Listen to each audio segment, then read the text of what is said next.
दुश्मन को मारो कम, तड़पाओ ज्यादा। ये देश रहना चाहिए गैर बराबरी के खिलाफ इस लड़ाई में। नमस्कार, मैं हूं चित्रा त्रिपाठी और अब वक्त हो चला है जनहित का।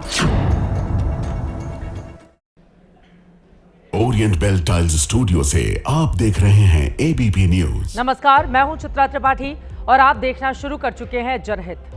आज गणतंत्र दिवस है। एबीपी न्यूज के तमाम दर्शकों को मैं गणतंत्र दिवस की हार्दिक बधाई देती हूं। गणतंत्र का मतलब जनता की व्यवस्था, जहां संविधान सर्वोच्च है, जहां नागरिकों के लिए कानून समान है। लेकिन इसी संविधान और इसी कानून पर आज समाज बढ़ चुका है।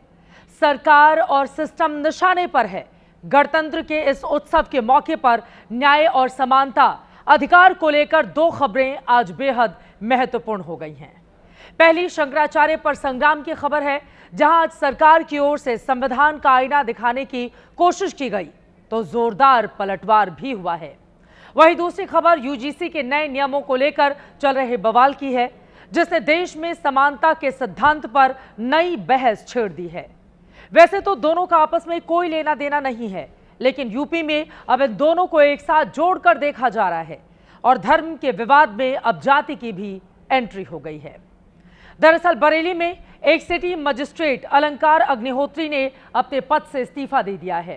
हाथ में जो पोस्टर लेकर उन्होंने फोटो खिंचवाई है, उस पर यूजीसी और शंकराचार्य दोनों का जिक्र है। बीजेपी को ब्राह्मण विरोधी बताते हुए अफसर ने इस्तीफा दिया है। लिहाजा दोनों खबरें जुड़ गई हैं तो कई सवाल भी चर्चा में आ गए हैं।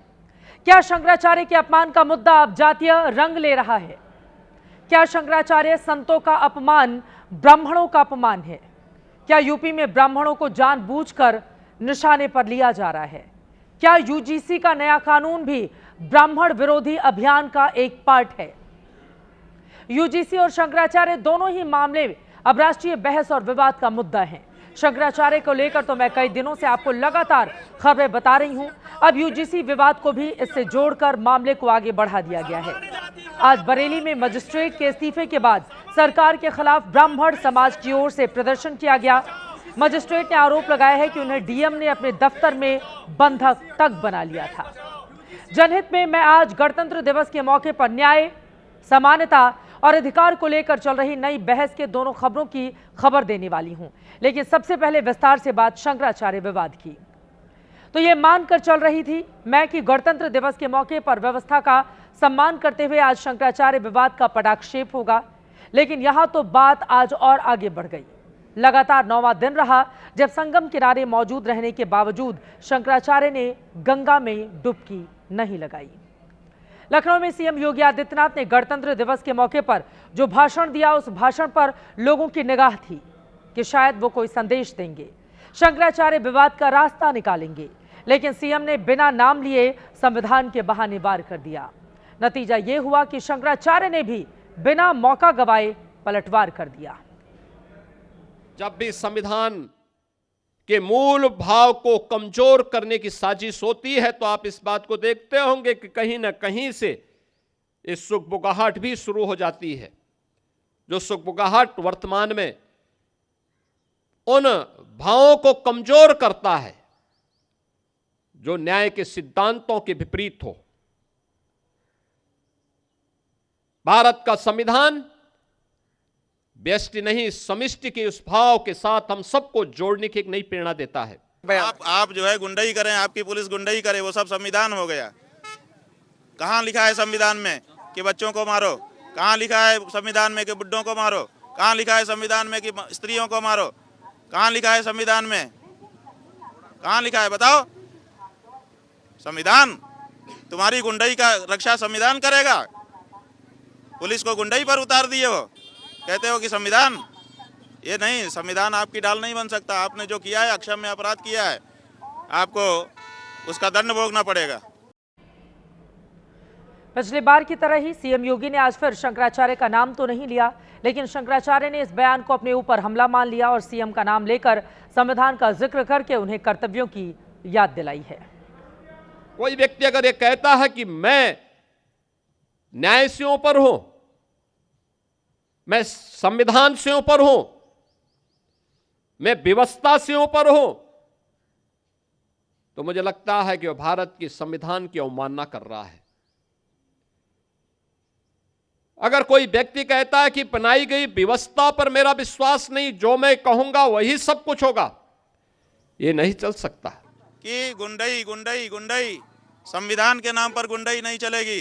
संविधान जो है दबे कुचले लोगों को, गरीब जनता को, बच्चों को, महिलाओं को, सबके, दलितों को, शोषितों के, सबके बचाव के लिए आया था।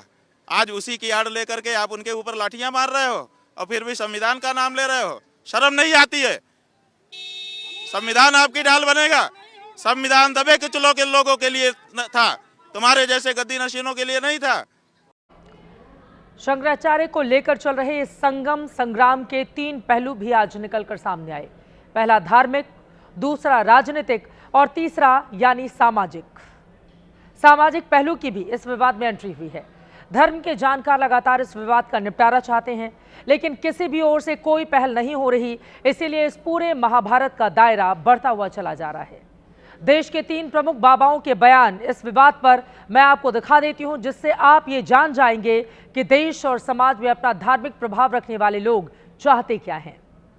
फिर हम इसके राजनीतिक और सामाजिक पहलू से भी आपको रूबरू कराएंगे।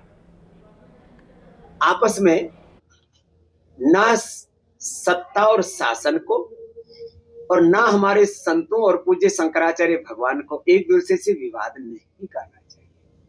भारत विरोधी, सनातन विरोधी, हिंदू विरोधी ताकतें तो दुनिया में बहुत हैं। संवाद से इसका हल निकाला जाना चाहिए और दोनों पक्ष बैठ कर के संवाद करें, ताकि सनातन का हास्य परिहास ना हो और हंसी ना हो, मजाक ना हो। ये प्रयत्न किया है। कोई अधिकारी ने, किसी ने गलती की है, किसी ने मान सम्मान में कमी की है, तो बिल्कुल उन लोगों को दंड देना चाहिए और धर्मगुरुओं का सम्मान जो हमारे सबके लिए सर्वोपरि है, उस बात का ध्यान रखना चाहिए। इस पूरे विषय की जांच होनी चाहिए। और शंकराचार्य पर इस पूरे विवाद की शुरुआत 18 जनवरी को हुई थी।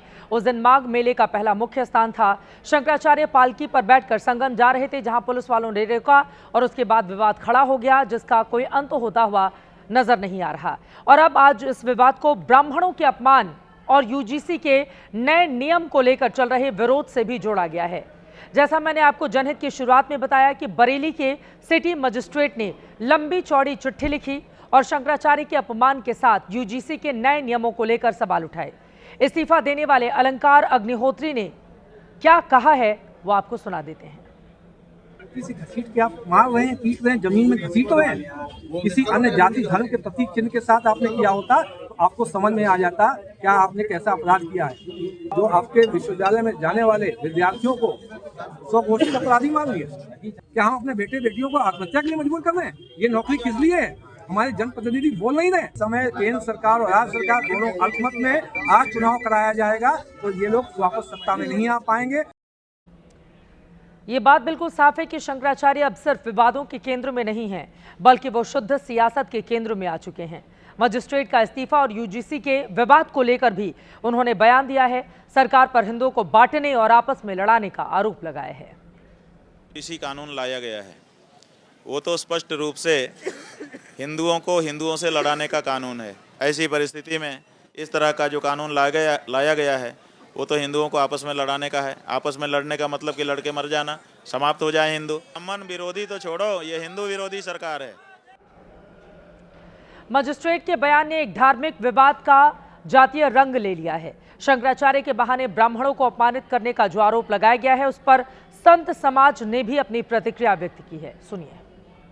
शासन के द्वारा ये जो ब्राह्मण अभियान चल रहा है और ब्राह्मण का जो दमन किया जा रहा है, उनका उत्पीड़न किया जा रहा है, ये बहुत ही चिंताजनक है। ये जो सरकार है ये सनातन विरोधी सरकार है। ब्राह्मण विरोधी कहा जा रहा है। ब्राह्मण विरोधी भी है। सवर्ण विरोधी अभियान है जिसमें बहुत जातियां आती हैं। SC/ST एक्ट जो था वो तो शहर गांव तक था, अब यूनिवर्सिटी में जब ये पहुंच गया तब तो अत्याचार होएगा ही। आज भी सनातन को बांटने का कार्य किया जा रहा है जातियों में और अलग अलग संप्रदायों में, लेकिन मुझे लगता है कि अब सनातनी जागरूक है, इस चीज को समझेगा। शंकराचार्य का विवाद तो आप जान रहे हैं, यूजीसी का विवाद नया है और ये बीजेपी के लिए नई मुसीबत खड़ी कर चुका है। यूपी के अलग अलग जिलों से लगातार खबरें आ रही हैं। लखनऊ में करीब दर्जन भर बीजेपी पदाधिकारियों ने यूजीसी कानून के खिलाफ पार्टी से इस्तीफा दे दिया है। श्रावस्ती में भी पूर्व जिलाध्यक्ष सहित कई पदाधिकारियों ने पार्टी छोड़ने का फैसला लिया है। बलरामपुर में बीजेपी से चुनाव लड़ने की तैयारी कर रहे मृगेंद्र उपाध्याय ने पार्टी से इस्तीफा दे दिया है। सिद्धार्थनगर में सवर्ण आर्मी ने सड़क पर प्रदर्शन किया। कल 12 बजे लखनऊ यूनिवर्सिटी में प्रदर्शन होगा, जबकि दिल्ली के जंतर मंतर पर भी धरना प्रस्तावित है। दरअसल यूजीसी ने ऐसा वो कौन सा नियम बना दिया जिससे सवर्ण समाज, खासकर बीजेपी का ही वोटर इतना परेशान है, यह आपको बताने वाले हैं। लेकिन पहले यूजीसी के बारे में पूरी जानकारी आप ले लें। यूजीसी का फुल फॉर्म होता है यूनिवर्सिटी ग्रांट्स कमीशन, हिंदी में कहें तो विश्वविद्यालय अनुदान आयोग। आयोग शिक्षा मंत्रालय के अधीन आता है। विश्वविद्यालयों की मान्यता, देखरेख, फंडिंग इसका मुख्य काम है। पूरे देश में उच्च शिक्षा का स्तर एक समान रहे, ये देखने का जिम्मा है। यानी देश में विश्वविद्यालयों को कंट्रोल और रेगुलेट करने वाली ये संस्था है। अभी विनीत जोशी यूजीसी के चेयरमैन हैं। यानी सवर्ण समुदाय के लोग जिस नियम का विरोध कर रहे हैं, उस नियम को लाने वाली बीजेपी है और लागू करने वाले ब्राह्मण समाज के विनीत जोशी। इस कानून का विरोध बड़े पैमाने पर देश के अलग अलग हिस्सों में शुरू हो चुका है। सवर्ण आर्मी, राजपूत संघ, ब्राह्मण महासभा सहित अलग अलग संगठन से जुड़े लोग और नेता इस फैसले को वापस लेने की मांग कर रहे हैं। उत्तर भारत में जो सामान्य वर्ग इस नियम का विरोध कर रहा है, उसमें ब्राह्मण, राजपूत, भूमिहार, कायस्थ और वैश्य जातियां शामिल हैं। 15 जनवरी को यूजीसी इक्विटी रेगुलेशन 2026 नियम ने साल 2012 में बने पुराने नियम की जगह ली है। SC/ST के अलावा ओबीसी वर्ग को भी अब जातिगत भेदभाव की परिभाषा में शामिल कर लिया गया है। झूठी या दुर्भावनापूर्ण शिकायतों पर जुर्माना या निलंबन जैसे प्रावधान हटाने का विरोध सामान्य वर्ग, जनरल कैटेगरी की ओर से किया जा रहा है। सामान्य वर्ग का मानना है कि इस कानून का दुरुपयोग उन्हें निशाना बनाने के लिए किया जा सकता है, क्योंकि गलत शिकायत दर्ज कराने वाले किसी भी व्यक्ति को दंड का तो डर ही नहीं रहेगा, क्योंकि दंड का प्रावधान नहीं है। और ब्राह्मण, क्षत्रिय, वैश्य जाति के छात्रों को हमेशा झूठे आरोपों का डर बना रहेगा। यानी कि अगर कोई SC/ST ओबीसी वर्ग का छात्र किसी सामान्य वर्ग के छात्र या प्रोफेसर के खिलाफ कोई झूठी या गलत शिकायत भी करता है, तो शिकायत करने वाले पर कोई कार्रवाई नहीं हो सकेगी। सामने आने के बाद भी किसने झूठे आरोप लगाए थे, कोई कार्रवाई नहीं हो सकेगी। जबकि पहले गलत शिकायत करने वाले के खिलाफ जुर्माना और कार्रवाई का प्रावधान था।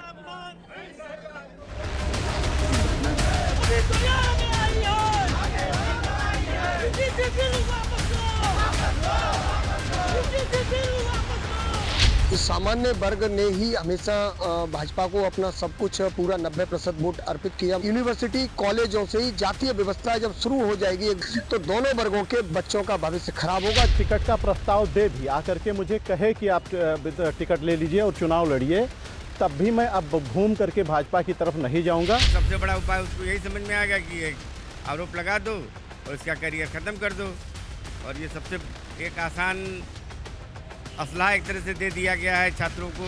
सारे समाज की जो जाति और वर्ण व्यवस्था है, सभी लोग मिलजुल कर साथ में रहते हैं।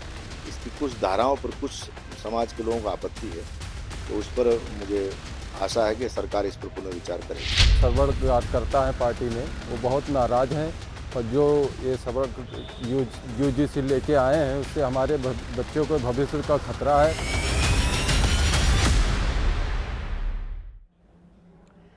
अब पूरा मामला सुप्रीम कोर्ट की चौखट पर जा पहुंचा है। कोर्ट में एक जनहित याचिका दायर की गई है जिसमें नियम रद्द करने की मांग की गई है, लेकिन इस मुद्दे पर सत्ताधारी दल के नेताओं की चुप्पी सवालों के घेरे में है। बीजेपी का वोटर नाराज है। लोकसभा चुनाव के दौरान सिर्फ उत्तर प्रदेश की ही बात करें तो वहां पर तकरीबन 80% सवर्णों के वोट भारतीय जनता पार्टी को मिले थे। बंगाल में भी अपर कास्ट वाला भद्रलोक डिसाइडिंग फैक्टर है। ऐसे में बीजेपी के लिए ये नियम परेशानी का कारण बन सकता है। आरोप है कि सवर्णों के खिलाफ भेदभाव वाला नियम लाकर जाति की राजनीति में बीजेपी अपने लिए संजीवनी ढूंढ रही है। यूजीसी का मामला बढ़ता जा रहा है और इस बात की पूरी संभावना है कि इसका दायरा और बढ़ेगा और इसका विरोध भी होगा। आगे बढ़ेंगे। जनहित में अब बात गणतंत्र दिवस पर भारत के शौर्य प्रदर्शन की करते हैं। ऑपरेशन सिंदूर के बाद यह भारत का पहला गणतंत्र दिवस है। ऐसे में इस मौके पर दिल्ली का कर्तव्य पथ भारत के अचूक और अभेद्य शक्ति प्रदर्शन का गवाह बना, तो दुश्मन एक बार फिर से थर्रा उठा। 77वें गणतंत्र दिवस पर आज पहली बार ऐसे ऐसे नजारे दिखे जिन्हें देखकर यकीनन दुश्मन कांप उठा होगा। ऑपरेशन सिंदूर ने पहलगाम के पाप को अंजाम देने वाले आतंकी अड्डे को कैसे मिट्टी में मिलाया, ये दुनिया देख चुकी है। मई 2025 के उस भारतीय शौर्य को हमारी वायुसेना ने एक बार फिर जिंदा किया है। हिंद के वायुवीरों ने कर्तव्य पथ के ऊपर सिंदूर फॉर्मेशन बनाया। इसमें एयरफोर्स के 2 राफेल, 2 सुखोई, 2 MiG-29 और 1 जैगुआर लड़ाकू विमान शामिल थे। ये नजारा ऑपरेशन सिंदूर में भारतीय वायुवीरों के पराक्रम और दुश्मन को मिट्टी में मिला देने की यादें ताजा करने वाला था। इसके साथ ही 6 राफेल विमानों ने जब वज्रांग फॉर्मेशन में उड़ान भरी तो हमारे जाबाजों के कौशल से निश्चित तौर पर दुश्मन को ऑपरेशन सिंदूर में मिले जख्म हरे हो गए होंगे और गहरे हो गए होंगे। गणतंत्र दिवस की परेड में भारतीय सेना के ध्रुव हेलीकॉप्टर ने जब ऑपरेशन सिंदूर के झंडे के साथ उड़ान भरी तो हर हिंदुस्तानी का सीना गर्व से चौड़ा हो गया। प्रहार फॉर्मेशन में शुद्ध देसी ध्रुव हेलीकॉप्टर के सशस्त्र संस्करण रुद्र और वायुसेना के ALH Mark 4 हेलीकॉप्टर ने भी अपने करतब दिखाए। इस शक्ति प्रदर्शन में इंडियन एयरफोर्स के विमानों ने अर्जुन फॉर्मेशन बनाया। ऑपरेशन सिंदूर में हमारे तीनों सेनाओं ने ऐसी अदम्य और एकजुट शक्ति दिखाई कि पाकिस्तान रहम की भीख मांगने लगा था। आज कर्तव्य पथ पर थल सेना, वायुसेना और नौसेना की उस साझी ताकत की झांकी का भी प्रदर्शन हुआ, जिसने एक साथ हमला बोलकर दुश्मन को घुटने टेकने को मजबूर किया था। तीनों सेनाओं की संयुक्त झांकी में उन हथियारों की भी नुमाइश की गई जिनके दम पर हिंद की सेना ने दुश्मन को बेदम कर दिया। इस झांकी में integrated operation centre, BrahMos missile और S-400 एयर डिफेंस सिस्टम जैसे हथियारों का भी प्रदर्शन किया गया। कर्तव्य पथ पर आज पहली बार क्या क्या दिखा उसे दिखाएं, लेकिन पहले एक जरूरी खबर जो ऑपरेशन सिंदूर से ही जुड़ी है। यह खबर स्विट्जरलैंड से आई है। यह खबर पाकिस्तान के झूठ को बेनकाब करने वाली है, ऑपरेशन सिंदूर की शौर्य गाथा पर मोहर लगाने वाली है। स्विट्जरलैंड के think tank centre for military history and perspective studies ने भारत पाकिस्तान में 7 मई से 10 मई 2025 के बीच चले हवाई युद्ध पर 47 पन्नों की रिपोर्ट जारी की है। इस रिपोर्ट में साफ साफ लिखा गया है कि पहलगाम नरसंहार के बाद भारतीय सेना के ऑपरेशन सिंदूर के आगे पाकिस्तान पस्त हो गया। उसे भारत के सामने सीज फायर के लिए गिड़गिड़ाना पड़ा था। इस रिपोर्ट के मुताबिक भारतीय वायुसेना ने पाकिस्तान में मनचाहे ठिकानों को तबाह किया। इंडियन एयरफोर्स के हमले के बाद पाकिस्तानी वायुसेना के पास जवाब देने तक की हैसियत नहीं थी। स्विस थिंक टैंक की रिपोर्ट के मुताबिक भारतीय ब्रह्मोस मिसाइलों ने पाकिस्तान में कहर बरपाया तो S-400 एयर डिफेंस सिस्टम ने पाकिस्तानी हमलों को पूरी तरह से नाकाम कर दिया। इस रिपोर्ट में पाकिस्तान के उस दावे को भी झूठा बताया गया है जिसमें पाकिस्तानी सेना और वहां की सरकार भारत के 6 लड़ाकू विमानों को तबाह करने के दावे करती है। स्विस थिंक टैंक रिपोर्ट में पाकिस्तान की ओर से भारत के S-400 को नुकसान पहुंचाने के दावे को भी पूरी तरह से फर्जी बताया गया है। वहीं दूसरी ओर भारत के हमले में पाकिस्तान के तमाम हवाई अड्डे, रनवे और हैंगर समेत 4 से 5 लड़ाकू विमान, 1 हवाई चेतावनी विमान, 1 परिवहन विमान, कई ड्रोन, कई रडार कमांड सेंटर और एक सतह से हवा में मार करने वाली मिसाइल बैटरी का नुकसान हुआ था। निष्कर्ष के तौर पर इस रिपोर्ट में लिखा गया है कि भारत ने आतंकी ठिकानों पर हमले किए, पाकिस्तान के हमले को नाकाम किया और ऑपरेशन सिंदूर के राजनीतिक और सैन्य उद्देश्यों को हासिल किया। अब एक बार फिर से कर्तव्य पथ पर लौट आते हैं, जहां आज पहली बार गणतंत्र दिवस पर बहुत कुछ हुआ, अद्भुत हुआ, पहली बार हुआ। आज पहली बार हमारी सेना ने स्वदेशी 105 mm लाइट फील्ड तोपों से राष्ट्रीय ध्वज को सलामी दी है। देश के 77वें गणतंत्र दिवस पर आज पहली बार हिम योद्धा, बैक्ट्रियन ऊंट, लद्दाखी जानिस्किर, टट्टू और काले चील वहां पर प्रदर्शित किए गए। परेड में 5 देसी नस्ल के कुत्ते, मुधोल हाउंड, रामपुर हाउंड, चिप्पराई कोम्बई और राजपालम भी शामिल हुए, जिन्हें हमले और गश्त के लिए ट्रेन किया गया है। इसके साथ ही आज कर्तव्य पथ पर सिख लाइट इन्फेंट्री रेजिमेंट की 4 भैरव बटालियन ने भी कदमताल किया। इस हमलावर पैदल सेना की धमक से सीमा पार छिपे आतंकवादी ही नहीं बल्कि दुश्मन सेना के दिल भी दहल गए। आज पहली बार भारत की लॉन्ग रेंज एंटीशिप मिसाइल को भी दुनिया ने देखा है। इस हाइपरसोनिक मिसाइल को हमारे DRDO के वैज्ञानिकों की ओर से बनाया गया है। दुश्मन के छक्के छुड़ाने में भारतीय सेना और अर्धसैनिक बलों में शामिल देश की बेटियां भी किसी से कम नहीं। आज कर्तव्य पथ पर एक नया इतिहास लिखा गया जब गणतंत्र दिवस परेड में एक महिला अधिकारी ने पुरुषों की CRPF टुकड़ी का नेतृत्व किया। इस वीरांगना बेटी का नाम है सिमरन बाला, जो सिर्फ 26 साल की हैं। सिमरन CRPF में असिस्टेंट कमांडेंट हैं। उन्होंने आज कर्तव्य पथ पर देश के सबसे बड़े अर्धसैनिक बल के 147 पुरुष जवानों की टुकड़ी की अगुवाई की। सिमरन बाला के नेतृत्व में CRPF के शूरवीरों ने देश के हम हैं रक्षक की धुन पर जबरदस्त मार्च किया। चलिए, जनहित में आगे बढ़ते हुए गणतंत्र दिवस की खूबसूरत तस्वीरें आपने देख ली हैं और अब गणतंत्र दिवस की पूर्व संध्या पर पद्म पुरस्कारों की घोषणा की जा चुकी है। 3 कैटेगरी में 131 व्यक्तियों को देश भर में सम्मानित किया गया है, लेकिन सबसे ज्यादा चर्चा उन राज्यों की हो रही है जहां विधानसभा के चुनाव होने वाले हैं। 131 पद्म अवार्ड में कांग्रेस ने 5 राज्यों को हाईलाइट कर आरोप लगाया है कि बीजेपी ने सियासी फायदा उठाने के लिए चुनावी राज्यों को ज्यादा पद्म अवार्ड दिए। कांग्रेस के आरोप सुनाए उसके पहले आपको उन 5 राज्यों के बारे में बता देते हैं जहां पर इस साल विधानसभा के चुनाव होने हैं। इनमें तमिलनाडु में 13, पश्चिम बंगाल से 11, केरल से 8, असम से 5, पुडुचेरी से 1 शख्सियत को पद्म सम्मान से सम्मानित किया गया। इन 38 पद्म अवार्ड को कांग्रेस चुनावी हथियार बता रही है, तो बीजेपी कह रही है कि कांग्रेस सम्मान का मतलब नहीं जानती।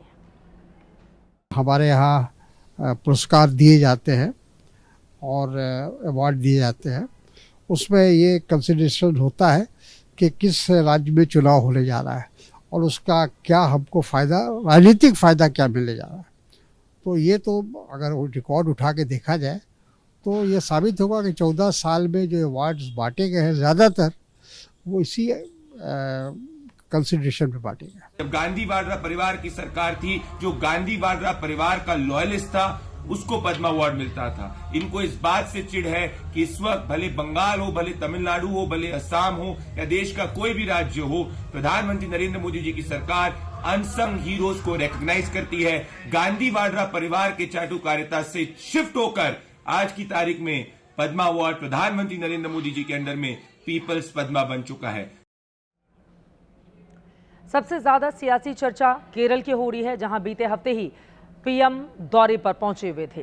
केरल से 8 शख्सियतों को पद्म अवार्ड से सम्मानित किया गया है। 5 पद्म विभूषण से अकेले 3 केरल को दिया गया। 13 पद्म भूषण में से 2 केरल से, 3 पद्मश्री भी केरल से ही हैं। पद्म विभूषण से सम्मानित होने वालों में केरल के पूर्व मुख्यमंत्री दिवंगत VS अच्युतानंदन का नाम भी शामिल है, जो एक दौर में वामपंथी राजनीति का बड़ा चेहरा हुआ करते थे।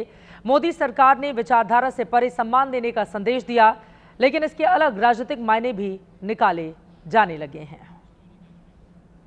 और इस वक्त एक बड़ी खबर आ रही है, राहुल गांधी के पटका नहीं पहनने पर विवाद हो गया है। ऐसा आरोप है कि राष्ट्रपति भवन में एट होम कार्यक्रम के दौरान राष्ट्रपति के कहने पर भी राहुल गांधी ने पटका नहीं पहना। PM मोदी और विदेशी मेहमानों ने नॉर्थ ईस्ट थीम पर बना हुआ पटका पहना, लेकिन राहुल गांधी तस्वीरों में बिना पटके के ही दिखे। असम के CM ने इसे नॉर्थ ईस्ट का अपमान कहा है, जबकि कांग्रेस सांसद नासिर हुसैन का दावा है कि राहुल ने पटका रख दिया था। फिलहाल इस पर विवाद गहरा गया है। और अब गणतंत्र दिवस के आज के इस खास मौके पर आज का जनहित मंत्र, रोक नहीं सकती कोई शक्ति उत्थान पथ पर जो बढ़ता है, जो स्वयं से लड़ जीत गया वही तो इतिहास बदलता है। इसी के साथ जनहित में मुझे दीजिए इजाजत।